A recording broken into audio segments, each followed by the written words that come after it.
बहू से तो बस काम बिगड़वा लो। माँ, आप जो ये साड़ी आज की पार्टी में पहनने वाली थी वो मुझसे जल गई, अब आप क्या पहनेंगी? कर दिया सत्यानाश। हे भगवान, मैं तो तंग आ गई हूँ। तूने काम बिगाड़ने के सिवाय कुछ सीखा है अपनी जिंदगी में? पर बस अब जल्द से जल्द मैं तेरी शादी करूंगी, और जब सुबह शाम अपनी सास की फटकार खानी पड़ेगी ना, तब तेरी अकल ठिकाने आएगी।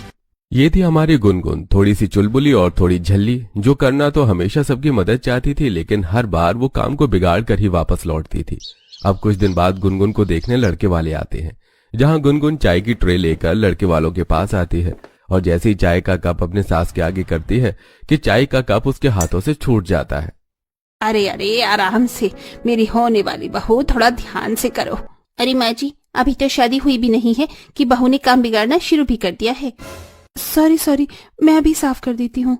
अब कपड़े की मदद से गुनगुन अपने होने वाली सास गायत्री के हाथ पैर पर गिरी चाय को साफ करने लगती है। अब देखते ही देखते 1 से 2 महीना निकलता है और मालती पूरी विधि विधान के साथ अपनी बेटी गुनगुन की शादी विपिन से करवा देती है। अब नेहा अपनी देवरानी के गृह प्रवेश के लिए कलश और महावर की थाल लाकर जमीन पर रखती है। आओ गुनगुन, गृह प्रवेश करो। अब गुनगुन अपने लहंगे को ऊपर करके कलश पर इतनी तेज से लात मारती है कि कलश उड़ता हुआ उसके ससुर के सिर पर लगता है। आहा! ये लो, एक और काम बिगाड़ दिया देवरानी जी ने। अरे बहू, ये क्या करा तूने? तुझे गृह प्रवेश करने को कहा था, क्रिकेट के मैदान में मैच खेलने को नहीं, जो इतनी तेज से किक मार के तूने कलश को उड़ाया है। अरे तूने तो मेरा सिर फोड़ दिया बहू। सॉरी पिताजी, माफ करिए, मैंने तो बहुत धीरे से मारा था, पता नहीं कलश कैसे अपने आप हवा में उड़ गया। आपको ज्यादा तेज तो नहीं लगी ना पिताजी? कोमल, भाभी को कमरे में लेकर जाओ, वरना यहाँ खड़े रहकर पता नहीं और क्या क्या बिगाड़ेगी। फिलहाल तो पिताजी के मुंह का नक्शा बिगाड़ दिया है आपकी बहू ने। अगले दिन सुबह गुनगुन अपनी पहली रसोई का खाना बनाने रसोई में जाती है। बहुत ताने दे रही थी ना जेठानी जी कि मैं ससुराल में काम बिगाड़ रही हूँ। अब देखना, इतना स्वादिष्ट पकवान बनाकर खिलाऊंगी ना कि सब मेरी सारी गलतियों को भूल जाएंगे। एक काम करती हूँ, शाही पनीर, दाल मखनी, पुलाव बना लेती हूँ। पर पनीर बनाने के लिए तो मुझे मसाला पीसना होगा। तो चलो, मिक्सी कहाँ है? हाँ, ये रही मिक्सी।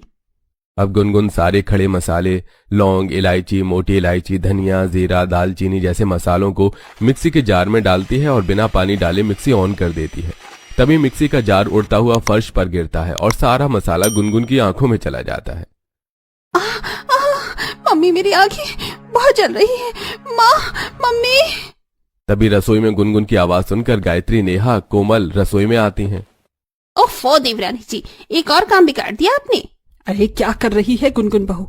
जब से आई है तब से बस चीज बिगाड़ती ही जा रही है। पहले तो आते ही अपने ससुर का सर फोड़ दिया और अब तूने मिक्सी तोड़ दी। अब खड़ी क्यों है? जा जाकर अपनी आंखें धो। कोमल, जाओ अपनी भाभी की आंखें धुलवाओ। आइए भाभी, मेरा हाथ पकड़िए और इधर आइए, इधर सिंक के पास। अब कोमल सिंक में लगे नलके से पानी लेकर अपनी भाभी की आंखों की तरफ फेंकती है। अब ठीक हो भाभी आप? अब आपकी आंखें कैसी हैं? अब ठीक हैं। सॉरी माँ जी, पता नहीं ये सब कैसे हो गया। मैं तो बस आपके लिए स्वादिष्ट पकवान बनाने आई थी। आप थोड़ा समय और दीजिए, मैं अभी अपनी पहली रसोई का खाना बनाकर लेकर आती हूँ। ठीक है, लेकिन अब बहू तो कोई भी काम बिगाड़ियो मत और आराम से खाना बना। कोई जल्दबाजी नहीं है, हम इंतजार कर रहे हैं डाइनिंग टेबल पर। अब गुनगुन आराम से अपनी पहली रसोई का खाना बनाकर डाइनिंग टेबल पर परोसती है। वैसे गुनगुन, जिस हिसाब से तुमने मिक्सी तोड़ी और मेरे पापा का सिर फोड़ा, मुझे नहीं लगता था कि तुम खाना इतना स्वादिष्ट बना पाओगी। हाँ बहू, खाना तो अच्छा बना लिया तूने, बस थोड़ा संभल के काम किया कर। तू काम कम करती है और बिगाड़ती ज्यादा है।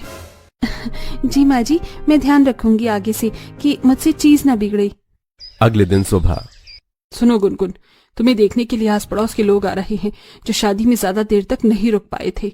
लेकिन मेरी तुमसे विनती है गुनगुन कि इस बार कोई भी गड़बड़ मत करना और ना ही कोई काम बिगाड़ना। उनके आगे मेरी बेइज्जती नहीं होनी चाहिए। जी माँ जी, मैं कोई गड़बड़ी नहीं करूंगी। अब देर शाम पड़ोस की कमला, विमला, सरला गायत्री की बहू गुनगुन को देखने आती हैं। और गायत्री कहाँ है तेरी बहू? उसी को देखने आए हैं और वही नहीं है। अरे ठंड रखो, आ रही है। तुम लोगों के लिए रसोई में चाय नाश्ते का इंतजाम कर रही है। अरे ये सब करने की क्या जरूरत थी? अब बस फटाफट अपनी बहू को बुला ले, इतना वक्त नहीं है। अच्छा ठीक है, रुको, मैं अभी बुलाकर लेकर आती हूँ। गायत्री रसोई में आकर अरे क्या कर रही हो बहू, चलो सब इंतजार कर रहे हैं। बस माँ जी, बस ये चाय की ट्रे ले रही थी हाथ में।